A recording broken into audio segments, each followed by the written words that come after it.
And one more quick update video. You can see we got it out, and you can see this wheel here in particular is really bent to where it's driving in. The front support arm was really bent up and in, so it's kind of pulling this wheel.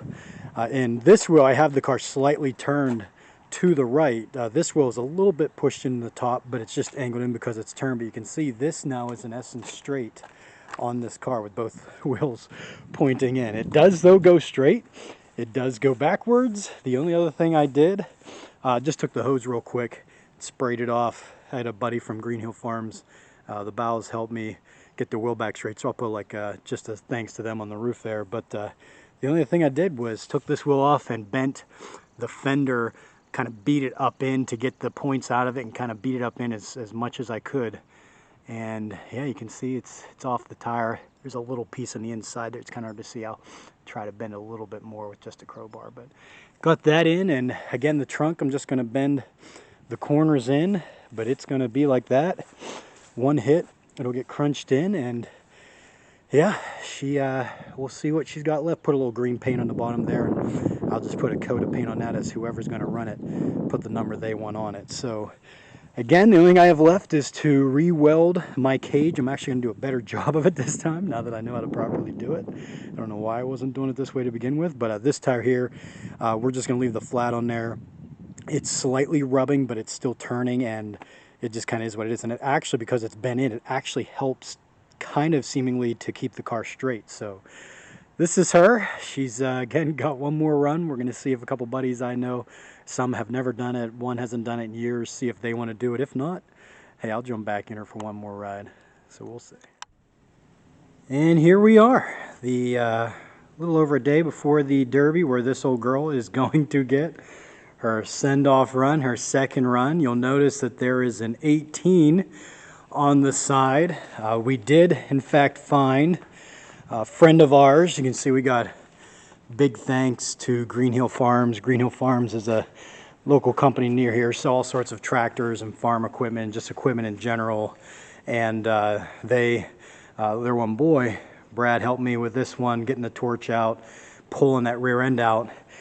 And she's going to get one more run. You can see we have a Smith who's going to run it, his first Derby. He wanted number 18, so got that painted on there today. And again, she's battered and bruised, but I think she's got some hurt left in her, as long as it doesn't pour before the Derby and they don't just drench the pit. Because not only do I just have regular all-weather tires on it, but the back end, and you'll see I did have one kind of spare tire. There's the one that got chewed up, has a big chunk out of it, so it was completely flat.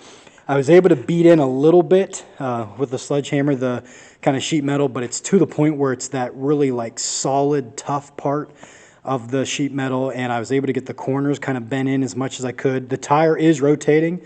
It's not dragging. So I put that spare on, just hit it with the black spray paint. So even though it's not muddy, it'll have the same as the other tires. So again, she's completely untouched up front. Nothing's changed. It is ready to go. She's got a little bit of leftover mud from that swamp we were in. Again, up front, didn't do anything here different. It is ready to go. You can see the spray foam there did its job, and it's pressed to that computer there, to the motor, but there's really nothing I can do. And again, the radiator's not touched, the rebar's not touched. We actually bent the corner a little bit whenever we were bending out the strut here. And with the strut, I will say, if you've ever done it, we've never done it, either the guy that helped me or myself, but I understood that there's like something in the shock that you got to be careful of it, you know, heating up and then shooting out. So what we did is we heated up a little bit, then drilled into it, and it like shot out this kind of like an oil type, which makes sense. You know, it's a shock. It's doing its job in there. I'm not sure exactly what it is, but it was hot. It actually kind of like burned a little, but it was helping me. But yeah, I would say next time we'll drill into the bottom of the strut and kind of drain out that first, so we can heat it up and then pull the strut out. But again, the front kind of what is it, A-arm support, I think they call it. It's still pretty bent. We heated up some, bent it a little bit, but it just really wasn't working out. And I said, you know, it actually, both front wheels are slightly angled in, and it actually kind of drives straight like that. So here she is, ready to go. Wasn't sure if it had one more run, but she came together. So just a quick final look. Here is her final resting kind of look, if you will. Tomorrow she's gone to scrap. We're actually in Walmart parking lot as I work a fireworks tent here as we're coming up on the 4th, and tomorrow morning my wife's coming in and she's gone up. So she ran one more time. First time Derby guy ran. Bent the back end in here so he'd have some hitting to do, and well, he just hit with the front like I told him probably wouldn't be a good idea as it's stock. But he got 2 or 3 good hits, got hit pretty good by somebody else, then he went into the barrier, and that was pretty much it. About 45 seconds of run time, but he was excited, definitely outside his comfort zone, so good for him. Cross it off the bucket list. But the old girl, she did a good job, but she is heading to scrap. Good run.